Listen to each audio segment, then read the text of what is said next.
Simple harmonic motion समझने के बाद आज हम बात करेंगे सिंपल हार्मोनिक वेव की। सिंपल हार्मोनिक वेव एक सोर्स ऑफ डिस्टरबेंस जो खुद सिंपल हार्मोनिक मोशन परफॉर्म कर रहा है, ठीक। और ये इस सिंपल हार्मोनिक मोशन को मीडियम के पार्टिकल को ट्रांसफर करता है।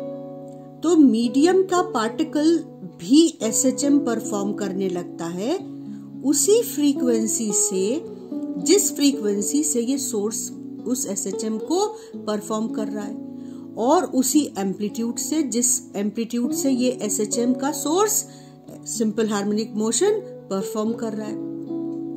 अब वो पार्टिकल अपने नेबरिंग पार्टिकल्स को वो मोशन ट्रांसफर करेगा। इस तरीके से ये जो सोर्स है ये अपने सिंपल हार्मोनिक मोशन को, अपने डिस्टरबेंस को मीडियम के पार्टिकल्स को ट्रांसफर करता है और इसका सिंपल हार्मोनिक मोशन मीडियम में डिस्टरबेंस के फॉर्म में प्रोपोगेट करने लगता है। तो हम कहते हैं कि सिंपल हार्मोनिक वेव मीडियम में प्रोपोगेट कर रही है। तो अगर आप इसको विजुलाइज करें तो ये कैसा दिखेगा?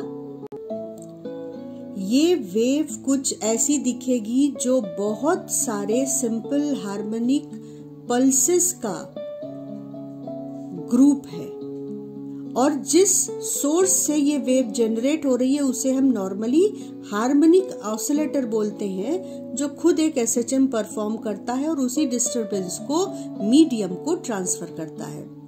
अब ये एसएचएम वेव मीडियम में प्रोपोगेट करते हुए मान लो कि पॉइंट या पार्टिकल P पर पहुंचती है। जब हम पार्टिकल P को ऑब्जर्व करना शुरू करते हैं तो हम कहते हैं कि T इक्वल टू 0 पर and let the particle P be at origin x equal to 0। इस P से x डिस्टेंस पर एक दूसरा पार्टिकल कंसीडर करो Q।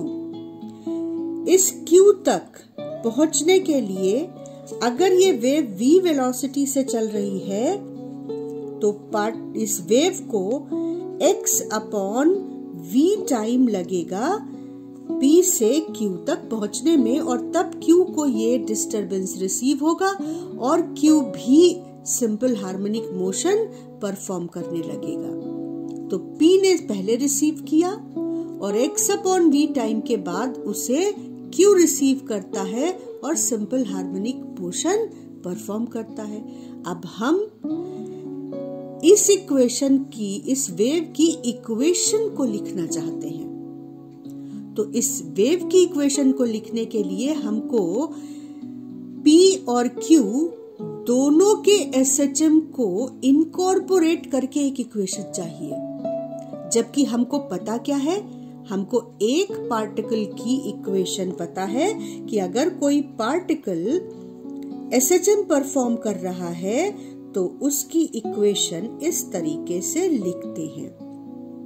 किसी एक पार्टिकल के डिस्प्लेसमेंट को टाइम के साथ वेरी करते हुए ये इक्वेशन रिप्रेजेंट करती है अगर वो particle simple harmonic motion perform कर रहा है। मगर अब हमको वेव की इक्वेशन चाहिए, यानी हम मीडियम के सभी पार्टिकल्स के मोशन को इनकॉर्पोरेट करने वाली एक मैथमेटिकल रिलेशन चाहते हैं।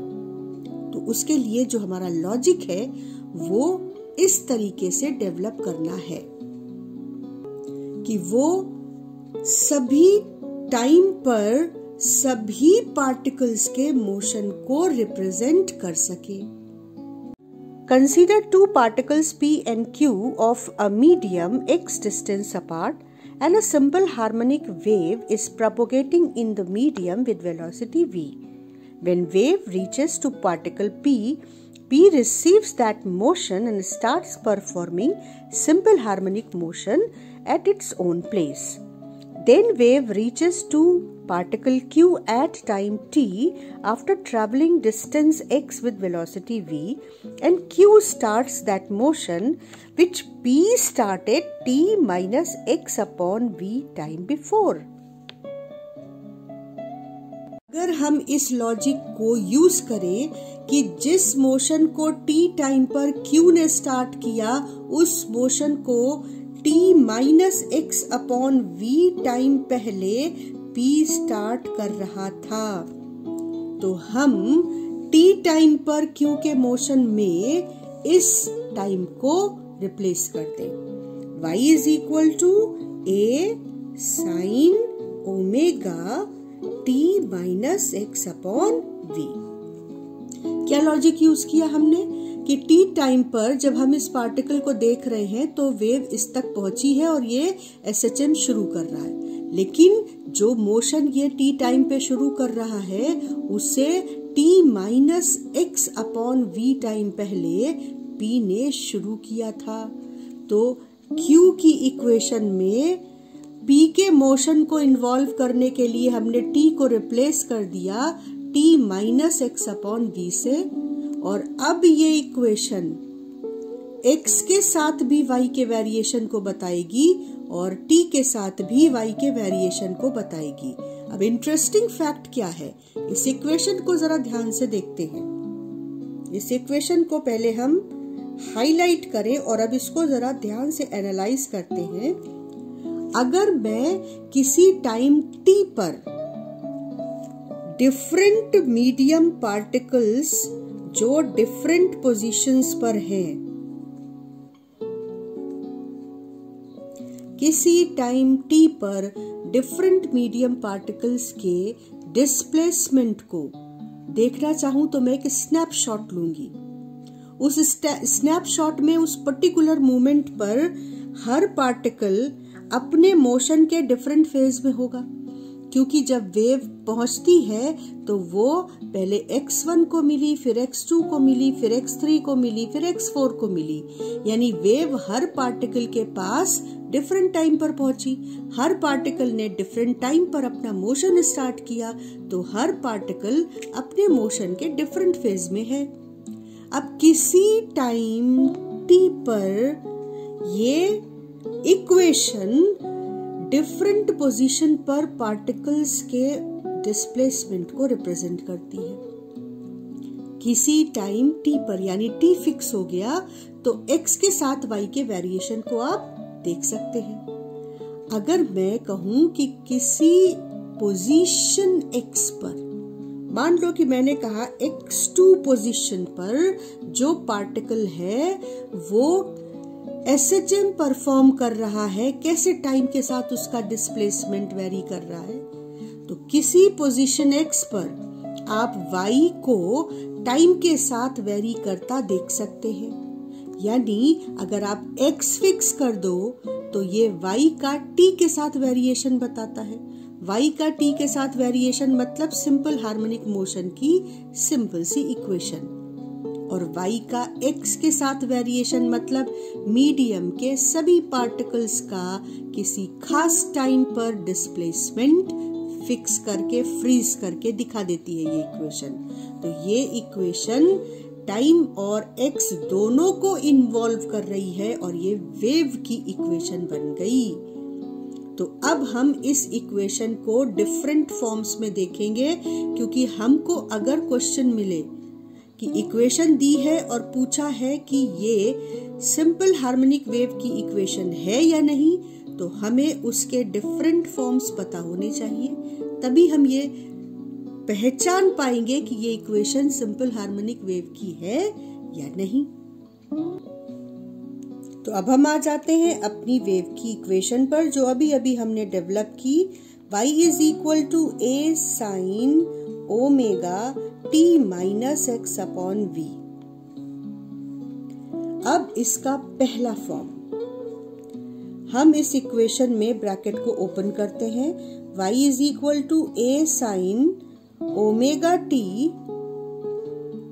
Minus omega x upon v, और ओमेगा की जगह लिख दें ओमेगा t माइनस, यहां पर लिख दे 2 pi upon t x upon v। अब यहाँ t क्या है? t वो टाइम पीरियड है जिस टाइम पीरियड में जो वेव का सोर्स है हार्मोनिक ऑसिलेटर, वो अपना एक ऑसिलेशन पूरा करता है, इसलिए उसने जिस ऑसिलेशन को जनरेट किया उसका टाइम पीरियड t है, और वही ऑसिलेशन क्योंकि मीडियम के हर पार्टिकल को मिला, तो हर पार्टिकल ने जिस ऑसिलेशन को परफॉर्म करना शुरू किया उसका टाइम पीरियड है कैपिटल T। और v क्या है?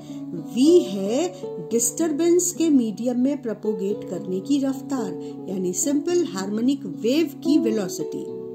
तो वेलोसिटी और टाइम का मल्टीप्लिकेशन आपको देगा t टाइम में वेव कितना डिस्टेंस आगे बढ़ गई वो डिस्टेंस देगा, और उसी डिस्टेंस को हम वेवलेंथ भी कहते हैं। वेवलेंथ कैसे डिफाइन करते हैं?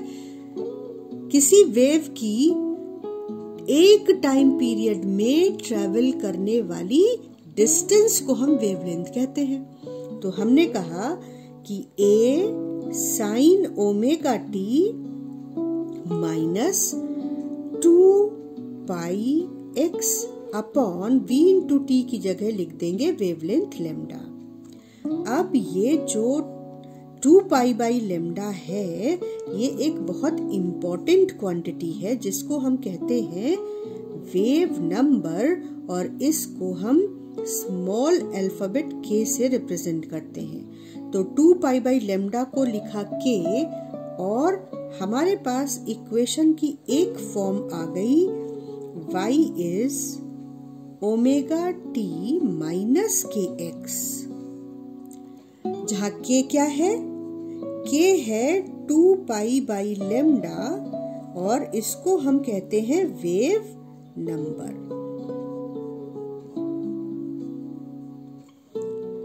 तो एक फॉर्मेट हो गया, एक फॉर्म हो गई इक्वेशन की SHM वेव के a sine omega t minus kx। अब हम क्या करते हैं, इसी में थोड़े से और मॉडिफिकेशन करते हैं तो हमें सिंपल हार्मोनिक वेव की दूसरी इक्वेशन मिल जाएगी। 2π बाई लेमडा x लिखा रहने दें, और 1 अपॉन लेमडा को कॉमन ले लें, और ओमेगा को भी इस फॉर्म में लिख लेते हैं। पहले 2π by t small t minus 2π by lambda x। सबसे पहले हम 2π कॉमन लेते हैं यहां से, a साइन 2π। तो एक बहुत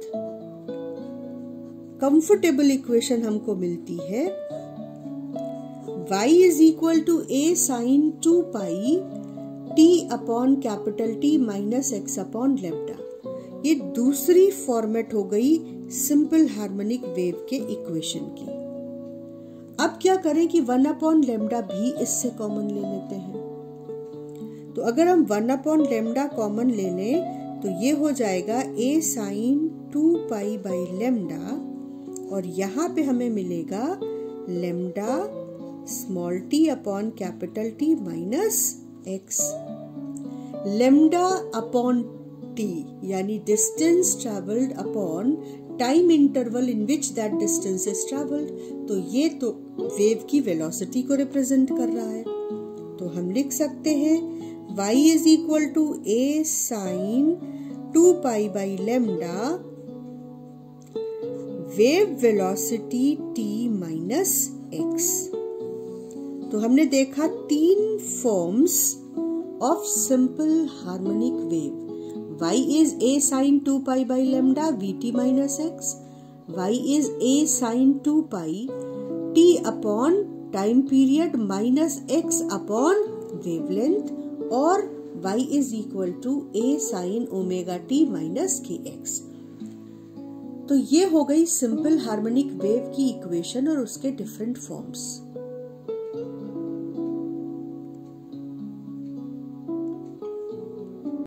So wave approaches particle P with velocity v. Once particle receives that disturbance, it starts performing simple harmonic motion. Now the particle's velocity changes with time as the particle is performing its simple harmonic motion. So actually there are two velocities in the picture. One is wave velocity and other is particle's velocity which is continuously changing.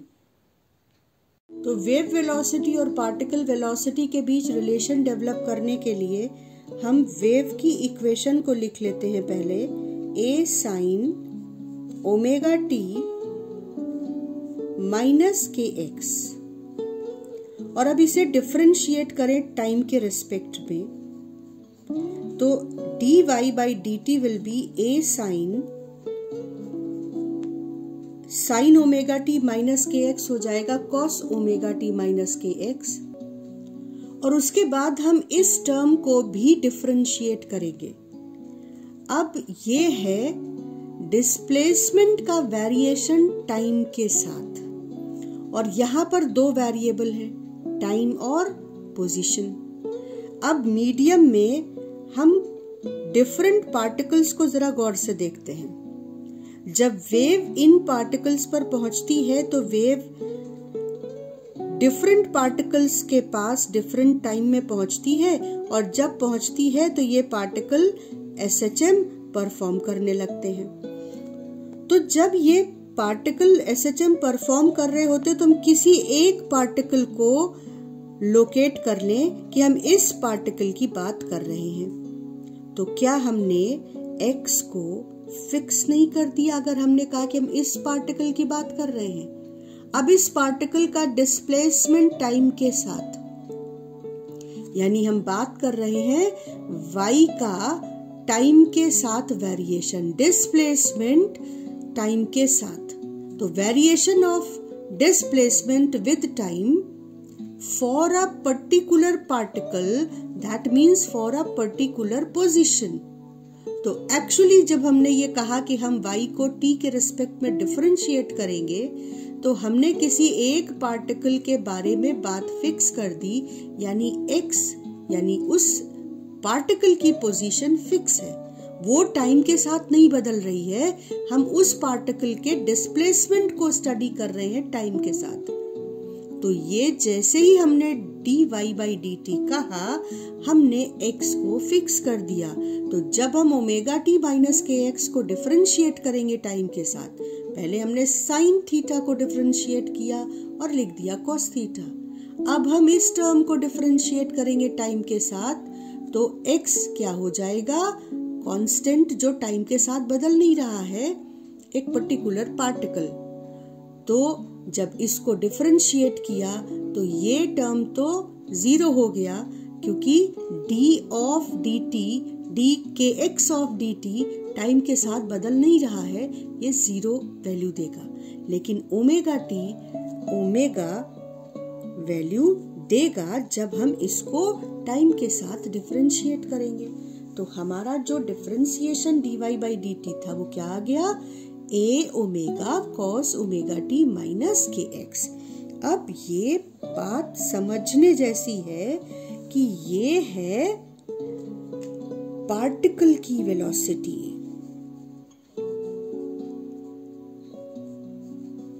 और इसको हम velocity of particle v से represent करेंगे, जबकि wave की velocity को हम simply v से रिप्रेजेंट कर रहे हैं। अब ये एक पॉइंट हुआ। इस डिस्कशन को यहां तक लाकर हम डिस्कशन को दूसरे फॉर्म में देखते हैं। ये था डिस्प्लेसमेंट का वेरिएशन टाइम के साथ। अब अगर मैं कहूं कि डिस्प्लेसमेंट का वेरिएशन x के साथ, तो एक्चुअली मैं क्या बात करने जा रही हूं? अगर मैंने कहा कि y का चेंज पोजीशन के साथ, तो जानते हैं कि मैंने क्या बात की? मैंने कहा कि ये वेव इस मीडियम में प्रोपोगेट कर रही है, उस मीडियम के पार्टिकल उस वेव की वजह से SHM परफॉर्म कर रहे हैं। हर पार्टिकल तक वेव डिफरेंट टाइम पर पहुंची, तो हर पार्टिकल ने अपना मोशन डिफरेंट टाइम पर शुरू किया, इसलिए हर पार्टिकल अपनी पर्सनल जर्नी के डिफरेंट फेज में है। अब अगर आप पोजीशन के साथ डिस्प्लेसमेंट देख रहे हैं तो एक्चुअली आप कह रहे हैं कि एक पर्टिकुलर टाइम पर x इक्वल टू 0 वाला पार्टिकल किस y पर है, x इक्वल टू 1 वाला पार्टिकल किस पोजीशन पर है, x इक्वल टू 2 वाला पार्टिकल किस पोजीशन पर है। यानी एक पर्टिकुलर टाइम पर आप अगर उस मीडियम के पार्टिकल्स के मोशन का स्नैपशॉट ले लें तो इस मीडियम के पार्टिकल अपनी अपनी पोजीशन की वजह से अपने अपने पर्सनल जर्नी की डिफरेंट फेज में होंगे और यही आपको अपने स्नैपशॉट में एक टाइम की फ्रीज्ड पोजीशन मिल जाएगी कि ये वाला पार्टिकल यहाँ तक पहुंचा था तो ये वाला पार्टिकल थोड़ा ऊपर तक पहुंचा था, ये वाला पार्टिकल थोड़ा इससे कम पोजीशन पर था। तो x के हिसाब से डिफरेंट पार्टिकल अपनी डिफरेंट पोजीशंस पर थे एक पर्टिकुलर मूवमेंट में, एक पर्टिकुलर टाइम में। तो जैसे हमने टाइम के साथ डिस्प्लेसमेंट को डिफरेंशिएट किया, rate of change of displacement with time, उसी तरह से हम rate of change of displacement with position x भी करेंगे।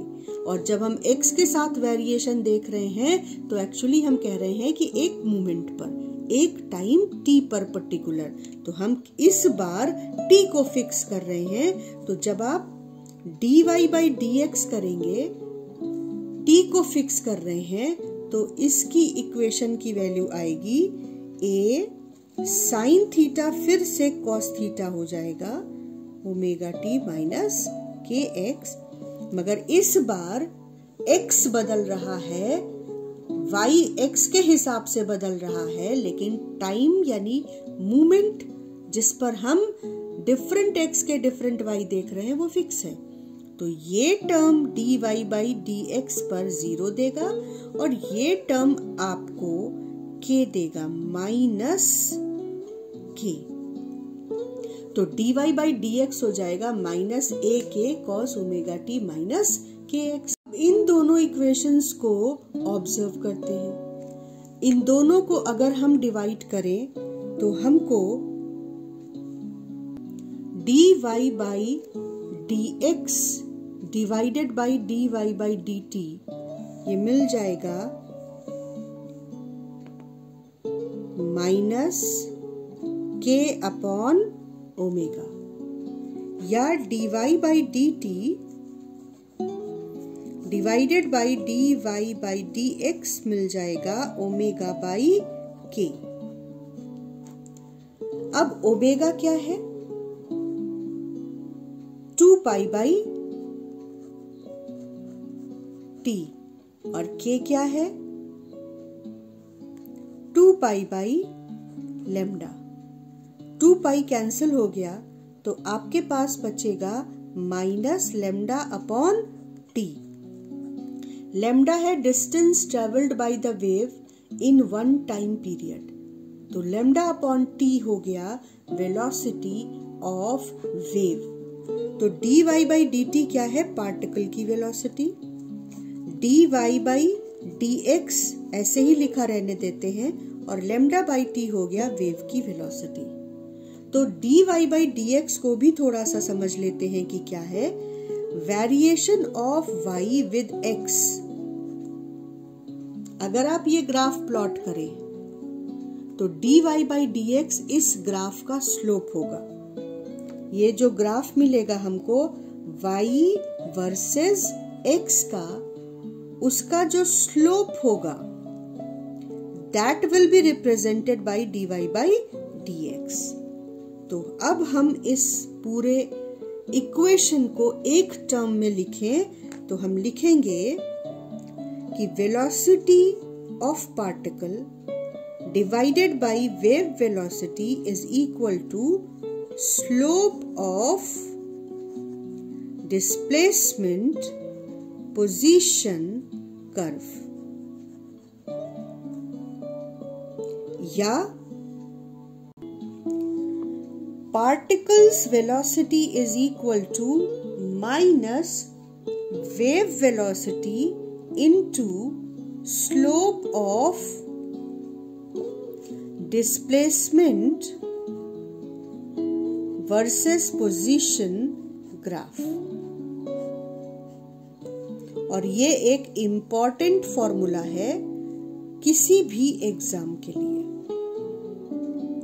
जो रिलेट करता है वेव की वेलोसिटी को पार्टिकल की वेलोसिटी से। और अब आज के डिस्कशन का लास्ट पॉइंट, हमारे पास वेव की equation I a sin omega T minus के एक्स। ये है वेव की इक्वेशन जो प्लस एक्स डायरेक्शन में ट्रेवल कर रही है।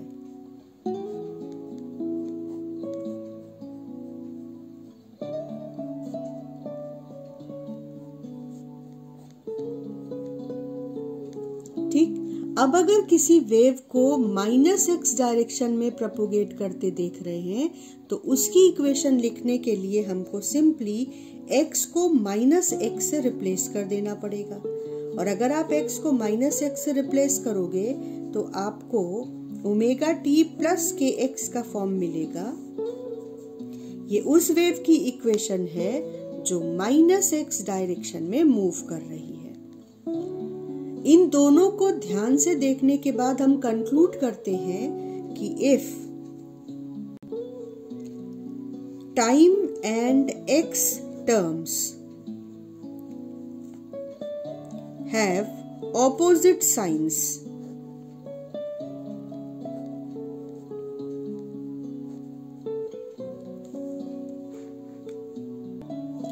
then this will imply that wave is moving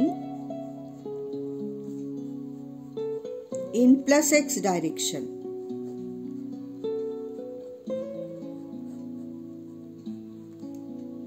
While if t and x are having same sign,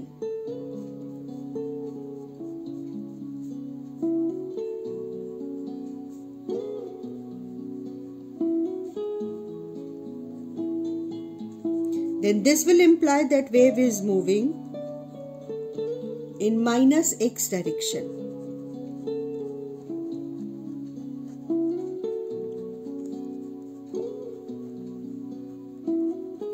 तो इक्वेशन को ध्यान से देखकर हम ये आंसर करेंगे कि equation wave plus x direction में मूव कर रही है या माइनस एक्स डायरेक्शन में। अगर इनके टर्म्स के साइन ऑपोजिट है तो प्लस एक्स, और अगर सेम साइन है either minus omega T minus के एक्स और प्लस ओमेगा टी प्लस के एक्स, तो ये माइनस एक्स डायरेक्शन में प्रोपोगेट करते वेव को रिप्रेजेंट करेगी। तो अब ये वेव की इक्वेशन, वेव और पार्टिकल की वेलोसिटी के बीच रिलेशन, इसके अलावा वेव मोशन के डायरेक्शन का इक्वेशन के साथ रिलेशन, डिस्कशन आज का हमें उस पॉइंट पर ले आया है जहां पर अब हम दो वेव्स के सुपरपोजिशन की बात कर सकते हैं। तो नेक्स्ट क्लास में हम लोग बात करेंगे superposition of two simple harmonic waves and phenomena of interference.